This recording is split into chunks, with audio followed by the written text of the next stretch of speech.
The Roll of Honour in the Australian War Museum, 102 years he hasn't been on it, and this is back in 1990 he drowned. Tell us the story about this fella. Yeah, William Weeks, it was back in 1919. He served at Gallipoli, he served in the Middle East with a light horse. Right. The three battles of Gaza. Came home in 1919. A week, 2 weeks later, he disappeared. He was still serving in the light horse at the time. He's still wearing his uniform. Disappeared 2 weeks after getting home. Then wasn't seen again. So wasn't seen alive because a couple of weeks later he was dragged out of the river down here by Ipswich in the Bremer. Right. And no bull sharks those days. Nothing, but he was still wearing his uniform. Really? And he was still in the army. And yet he was never included on the Australian War Memorial's Roll of Honour. Why? He slipped through the gaps. So, did you say they thought he suicided?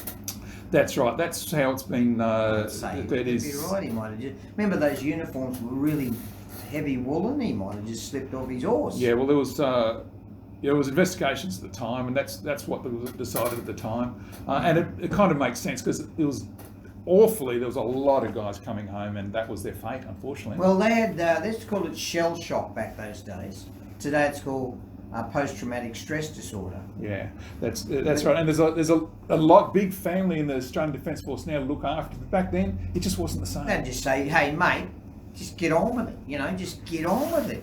Like I remember Frank Sleeman was mayor of Brisbane, lived in the same house at Sandgate there, and pretty down to earth. And we sat with him sitting on some milk crates after a concert at Christmas concert at City Hall, and he said to his wife, "Go on, Dale, take my wife home. I'm staying here." And he had a durry hanging out of one mouth, in his mouth, and a couple of beers, and he was telling us stories about he was a POW. Yeah. And as he said, we just were told to get on with it. Yeah. So that's how it was. But you imagine the warfare back then was raw warfare. You look people in the eyes to kill them and stab them, and the bayonet was very famous, part of warfare. Yeah. And you know why they had the young fella? You're listening here, Panling. I am listening. Down the middle of the. If you look at a bayonet, it's got a groove on either side. You know why is that so? I don't know why. But Well, when they push it in, you know why, do you, Harold? Yeah, well, you can pull it out. Yeah, well, that's true. You'll be able to pull it out, but when it creates suction, it pulls the guts out with it. It was a pretty horrific way to go down. Very. So yeah. So you can imagine. I hope you're enjoying your breakfast. You can imagine with the horses, and they'd see their horses they loved got killed. And the anxiety of not knowing what was going to happen next. It wasn't just the stuff that was happening, but it was stuff that might happen at any moment. Mate, we were hardly organised. We had a few horses. The uniforms were that heavy that if you ever get to touch one, it was pure wool.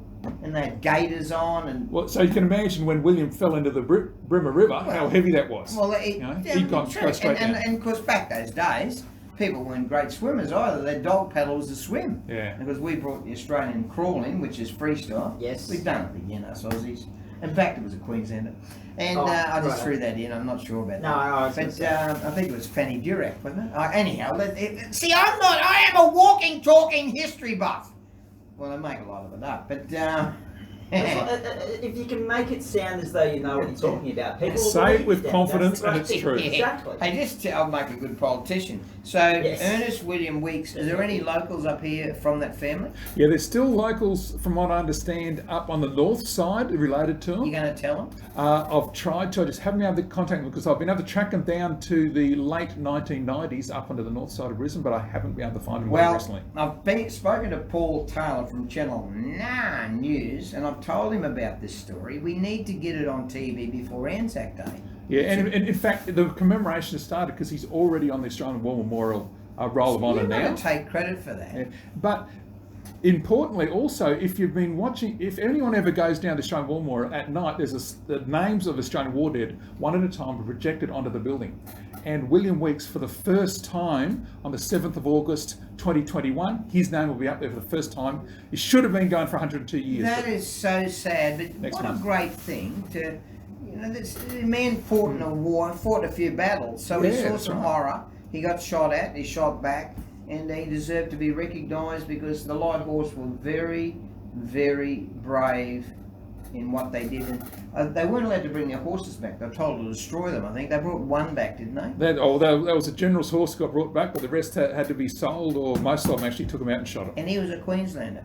Chauvin, wasn't it? Chauvin. Chauvel. That's right. He was certainly one of the commanders, and he was one of the big name ones. Of course, the whole family was It's in movie making, everything. Charles Chauvel Drive out here at the back near Amberley.